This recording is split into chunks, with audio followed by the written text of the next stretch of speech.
सीधे आपको पंजाब के होशियारपुर ले चलते हैं। प्रधानमंत्री नरेंद्र मोदी क्या कह रहे हैं, सुनवाते हैं आपको। खेद न हो, उन्होंने कहा था जाति जाति में जाति है जो केतन के पात, रैदास मनुष्य न जुड़ सके जब तक जाति न जात। आज मोदी सरकार की योजनाओं का लाभ बिना भेदभाव सभी को मिल रहा है। सभी को पक्का घर मिला, बिना भेदभाव सभी को मुफ्त गैस कनेक्शन दिए मिला, बिना भेदभाव सभी को शौचालय मिला, बिना भेदभाव सभी को बिजली कनेक्शन मिला, बिना भेदभाव ऐसी योजनाओं ने गरीब और दलित के लिए स्वाभिमान से जीना संभव किया है। यही तो गुरु रविदास जी की सीख है। यही सबका साथ, सबका विकास हमारा सुशासन का मंत्र है।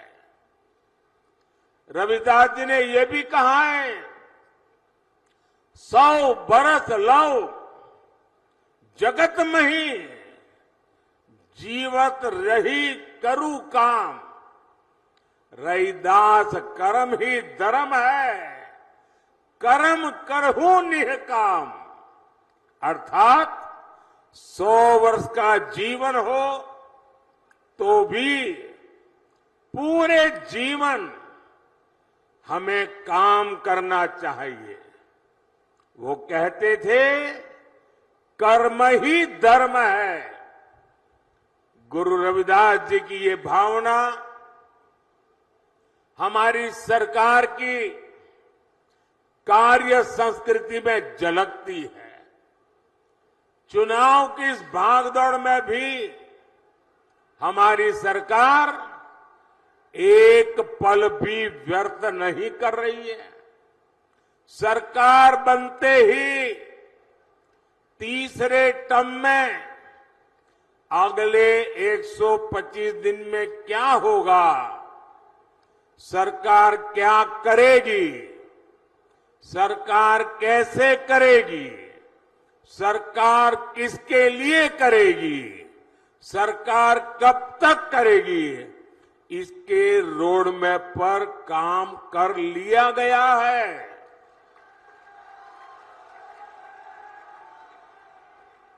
इसमें भी 25 दिन विशेष तौर पर युवाओं के लिए केंद्रित किए गए हैं। अगले 5 साल में कौन से बड़े निर्णय लेने हैं, इसकी भी रूपरेखा खींची जा चुकी है। अगले 25 साल के विजन पर भी हमारी सरकार तेजी से आगे बढ़ रही है। साथियों, ये भाजपा सरकार का सौभाग्य है कि उसे गुरु रविदास से जुड़ी विरासत को सम्मान देने का अवसर मिला है। काशी में उनके जन्म स्थान का विकास किया जा रहा है। काशी में गुरु रविदास जी के जन्म स्थान पर सुविधाएं बढ़ाई जा रही हैं।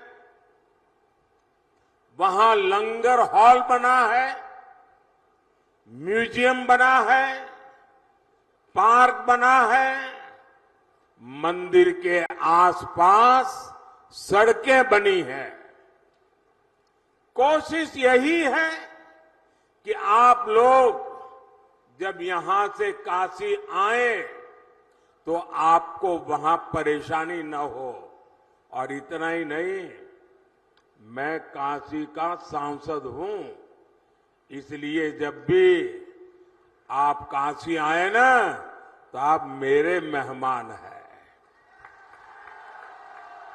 और मैं मेहमान नवाजी में कोई कमी नहीं रखता हूं।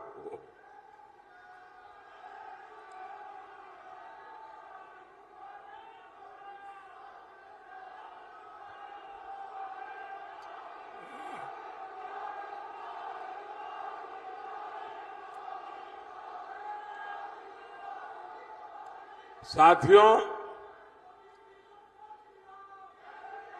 काशी में तो हम बहुत कुछ कर रहे हैं। जो लोग वहां जाते आते रहते हैं वो देखते होंगे, हर बार जाएंगे कुछ न कुछ गुरु रविदास जी के चरणों में हमने समर्पित किया है। लेकिन इसके अलावा मध्य प्रदेश में गुरु रविदास जी के विशाल स्मारक का शिलान्यास का अवसर भी मुझे ही मिला था। वहां मध्य प्रदेश में भाजपा सरकार है और वो कार्यक्रम ऐसा हुआ, हजारों गांवों की मिट्टी और देश की सैकड़ों नदियों के जल एकत्रित करके गुरु रविदास जी का भव्य स्मारक मंदिर वहां बनाया जा रहा है। भोपाल में ग्लोबल स्किल पार्क का नाम भी गुरु रविदास जी के नाम पर रखा गया है।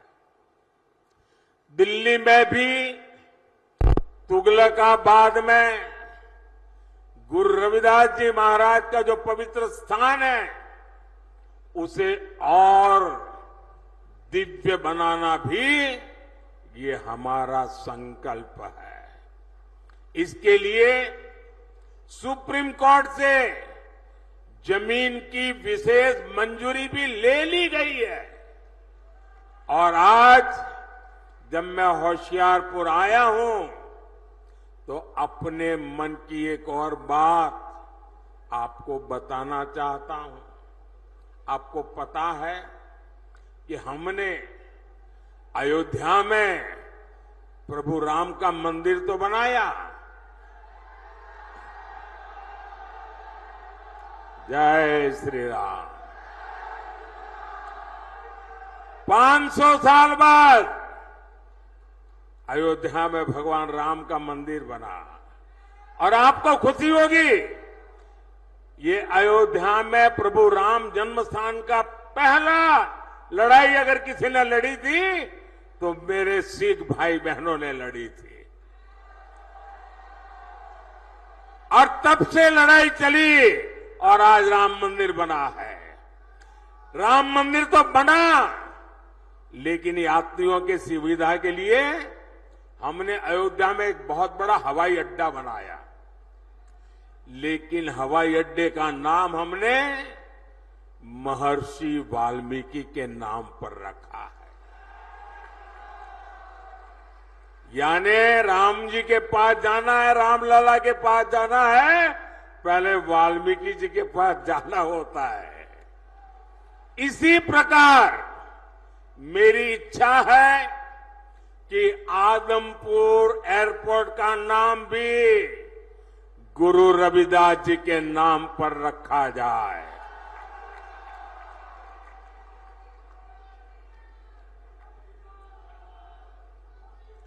सरकार बनने के बाद इस दिशा में तेजी से काम किया जाएगा। भाइयों और बहनों, भाजपा विरासत भी विकास भी इस मंत्र पर चल रही है। आपने देखा है जब अफगानिस्तान में संकट आया, वहां पर हमारे जो सिख भाई बहन रहते थे, वहां जो हमारा गुरुद्वारा था, बहुत खतरे पैदा हो गए, तो हम गुरु ग्रंथ साहब के स्वरूपों को पूरे अदब के साथ माथे पर रख करके भारत लाए। इतना ही नहीं,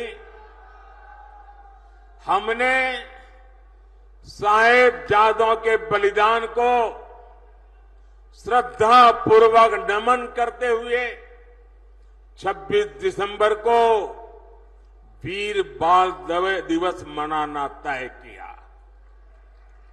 और ये सिर्फ एक दिवस नहीं है, इतना बड़ा बलिदान, इतना बड़ा त्याग, इतनी बड़ी प्रतिबद्धता केरल के बच्चे को भी पता होनी चाहिए, आसाम के बच्चे को भी पता होना चाहिए, तमिलनाडु के बच्चे को पता होना चाहिए, बंगाल के बच्चे को भी पता होना चाहिए। और इसलिए हमने वीर बाल दिवस के द्वारा हिंदुस्तान की भावी पीढ़ी को प्रेरणा देने के लिए वीर बाल दिवस की परंपरा शुरू की है। हमने हरमिंदर साहब के लंगर को टैक्स से मुक्त किया। विदेशी भक्त भी सेवा के लिए दान दे सके, इसके लिए हमने नियमों में छूट भी दी है। साथियों, विकसित होते भारत के सामने कुछ चुनौतियां भी है। कांग्रेस और इंडी गठबंधन की स्वार्थ की राजनीति, वोट बैंक की राजनीति ने देश का बहुत नुकसान किया है। इनका वोट बैंक, जो वोट बैंक के प्रति उनका प्यार था कि बंटवारे के समय के हमारे करतारपुर साहिब पर भारत का अधिकार नहीं जता पाए, यही लोग हैं जो अपने वोट बैंक के लिए लगातार राम मंदिर का विरोध करते रहे। अपनी तुष्टीकरण की इसी राजनीति की वजह से इंडी गठबंधन सीएए का भी विरोध कर रहा है। साथियों, आजकल देश के लोग इंडी गठबंधन वालों से संविधान की रट सुन रहे हैं। ये वो लोग हैं जिन्होंने इमरजेंसी में संविधान का गला घोंट दिया था। जब 84 के दंगों में सिखों के गले में टायर बांधकर जलाया जा रहा था, तो इन्हें संविधान की नहीं सूझी। साथियों, मोदी ने एक संकल्प लिया है कि वो दलितों, पिछड़ों, आदिवासियों का आरक्षण किसी को भी छीनने नहीं देगा। अपनी सरकार के 10 साल में मैंने लगातार एससी, एसटी, ओबीसी के आरक्षण की रक्षा की है। ये कांग्रेस और इंडी गठबंधन वाले मेरी इस कोशिश से भी भड़के हुए हैं। दरअसल आरक्षण को लेकर इनके खुद के इरादे बहुत खतरनाक हैं। इनका पूरा track record SC, ST, OBC का आरक्षण छीनने का रहा है। सरकारी नौकरी में धर्म के आधार पर आरक्षण हो, स्पोर्ट्स में, सरकारी टेंडर में धर्म के आधार पर आरक्षण हो, यूनिवर्सिटी के दाखिले में धर्म के आधार पर आरक्षण हो, ये संविधान की भावना का, बाबा साहब आम्बेडकर की भावना का अपमान कर रहे हैं। ये दलितों और पिछड़ों का आरक्षण छीनकर उसे सिर्फ और सिर्फ मुसलमानों को देना चाहते हैं। ये धर्म के आधार पर देश को बांटने की एक और बड़ी गहरी साजिश है।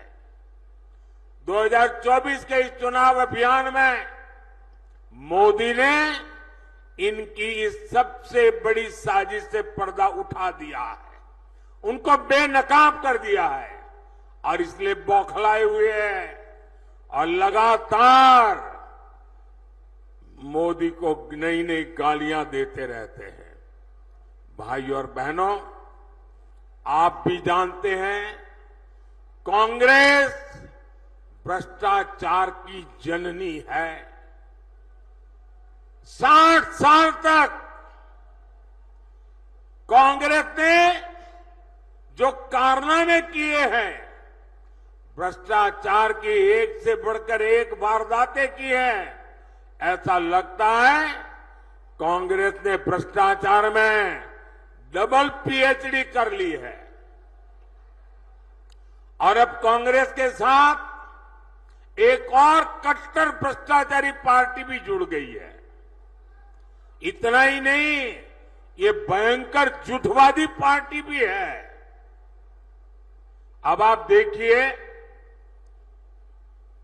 यहां तो आमने सामने लड़ने का ड्रामा कर रहे हैं, दिल्ली में एक साथ चुनाव लड़ रहे थे और लोग भूले नहीं कि ये झूठवादी पार्टी, ये कट्टर भ्रष्टाचारी पार्टी की पहली सरकार कांग्रेस के समर्थन से दिल्ली में बनी थी और इसलिए इन्होंने जो भ्रष्टाचार की जननी कांग्रेस है, उससे बराबर भ्रष्टाचार के पाठ पढ़ लिए हैं। हम छोटे थे तो एक कथा सुना करते थे और कथा बड़ी मजेदार थी। वो कथा ऐसी थी कि एक प्रेग्नेंट विमेन डिलीवरी के लिए अस्पताल में गई और बेटे का जन्म हुआ, लेकिन जो नर्स वो डिलीवरी करवा रही थी, वो ढूंढने लगी चारों तरफ, उसकी अंगूठी कहीं खो गई थी। वो रोने लगी, अरे मेरी अंगूठी कहां गई, अंगूठी कहां गई। अब बेटे का जन्म हुआ, लेकिन वो अपनी मुट्ठी नहीं खोलता था, तो डॉक्टरों को चिंता हुई, बच्चे की मुट्ठी क्यों नहीं खुल रही है, अभी तो पैदा हुआ है। डॉक्टरों ने बड़े तरीके से उसकी मुट्ठी खोली तो अंगूठी उसकी मुट्ठी में थी। तो लोगों ने कहा ये बच्चा पैदा होते ही चोरी करता है, तो पता चला उसका बाप बहुत बड़ा चोर था, बड़ा डाकू था। तो जन्मजात ये भ्रष्टाचार की जननी कांग्रेस की गोद से एक कट्टर भ्रष्टाचारी पैदा हुए हैं और इसलिए कांग्रेस को तो भ्रष्टाचार में पीएचडी करते करते 60 साल लगे। ये तो जन्म से ही कट्टर भ्रष्टाचारी पैदा हुए हैं। ये लोग क्या क्या बातें करते थे, कहते थे पंजाब को नशा मुक्त करेंगे और नशा मुक्त के इतने भाषण किए, पूरे पंजाब को बदनाम करने वाली उड़ता पंजाब फिल्में बनाई थी, चारों तरफ बदनामी की थी। लेकिन इन्होंने आते ही नशे को ही अपनी कमाई का साधन बना दिया है। दिल्ली के शराब घोटाले को पूरी दुनिया जान चुकी है। यहां खनन माफिया भी बेलगाम चल रहा है। इन कट्टर भ्रष्टाचारियों ने, भयंकर झूठवादियों ने पंजाब को गैंग वॉर में झोंक दिया है। इन लोगों ने पंजाब में उद्योग और खेती दोनों को बर्बाद कर दिया है। ये कट्टर भ्रष्टाचारी, भयंकर झूठवादी तो नारी उत्पीड़न में भी नंबर 1 बनते जा रहे हैं। आज दिल्ली से लेकर पंजाब तक इनके कारनामे दुनिया देख रही है। इनके नेता का ठिकाना नहीं, नीति फर्जी, नारे फर्जी और नियत में भी खोट है। साथियों, पंजाब वीरों की धरती है, पंजाब शौर्य की धरती है, पंजाब पराक्रम की धरती है, पंजाब पुरुषार्थ की धरती है। लेकिन इंडी गठबंधन के लोग हर कदम पर वीरों का अपमान करते हैं। यही लोग हैं जिन्होंने हमारे देश के सेना के अध्यक्ष जनरल बिपिन रावत को गली का गुंडा कहा था, और वो सिर्फ जनरल बिपिन रावत का अपमान नहीं था, हिंदुस्तान के हर फौजी का अपमान था, हिंदुस्तान के हर सैनिक का अपमान था। यही लोग हैं जिन्होंने सर्जिकल स्ट्राइक पर हमारी सेनाओं से सबूत मांगे थे। यही लोग हैं नेहरू के जमाने की 62 की लड़ाई में चीन को क्लीन चिट देकर भारत की फौज का आए दिन अपमान करते रहते हैं। कांग्रेस और इंडी गठबंधन ने हमारी सेनाओं को कमजोर करने में कोई कसर बाकी नहीं छोड़ी थी। याद कीजिए, देश आजाद हुआ तब से जीप घोटाला हो, बोफोर्स घोटाला हो, सबमरीन घोटाला हो, आर्मी के लिए ट्रक घोटाला हो, इन लोगों ने हर मौके पर देश की सेना की जरूरतों की चिंता नहीं की, देश की सेना की शक्ति की चिंता नहीं की। इन्होंने लूटने की योजनाएं बनाई, चोरी करने की योजनाएं बनाई, भ्रष्टाचार करके देश के खजाने को खाली करने की योजना बनाई है। ये लोग हैं जिन्होंने तेजस फाइटर प्लेन के प्रोजेक्ट को ठंडे बस्ते में डाल दिया था। यही लोग हैं जिन्होंने बरसों तक सेना के अंदर एकरूपता, एकात्मता लाने के लिए सीडीएस पद के गठन को लटका कर रखा।